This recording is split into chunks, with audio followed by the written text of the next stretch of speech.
Bago pa man magsimula ang Miss Universe 2023 beauty pageant at bago pa man makaalis sa Pilipinas si Miss Universe Philippines Michelle D papuntang El Salvador, marami na sa mga Pilipino ang umaasa na talagang mananalo si Miss Universe Philippines Michelle D. Ito ay talagang usap-usapan nang malaman nilang isa sa mga judges ay ang Miss Universe 2016 na si Eri Mitana. Sinabi mismo noon ni Eri Mitana na mahal niya ang mga Pilipino lalo pat dito ginanap ang Miss Universe 2016 sa Manila sa Pilipinas kung saan siya ay nanalo. Kaya't malaki ang mga kumpiyansa ng mga Pilipino na talaga makakapasok sa finalist or top 5 si Miss Universe Philippines Michelle D. At eto na, ang El Salvador mismo ay ang nag-host kung saan ginanap ang pageant ngayong taon. At eto na, kung titignan natin ang panel of judges, mas marami ang malapit o may dugong mga Latino. Kaya't sa bilang pa lang ng mga panel of judges, dito na natin masasabi na parang may pag-asa talagang manalo ang isang Latina. At eto pa, sa isa sa mga alam kong napansin din ninyo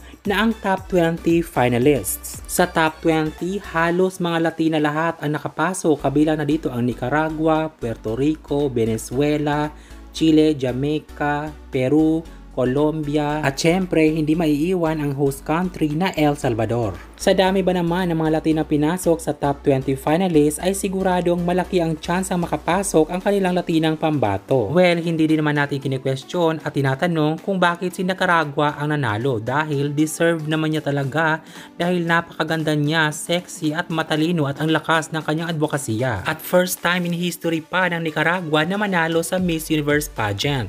Pagkatapos nito, nagbunyi ang mga taga Nicaragua na nanalo ang kanilang pambato. At sa mga nagsasabi at nagtatanong na parang may re-announcement pa ng top 5, parang hindi naman totoo na mangyayari yun dahil tapos na ang laro, tapos na ang laban at nagsiuwian na ang mga kandidata. Congratulations Miss Universe 2023 Miss Nicaragua! Anong masasabi nyo sa video na ito? Mag-comment na kayo at mag-subscribe para palagi kayong updated sa tuwing ako'y mag-upload dito lamang sa Showbiz One.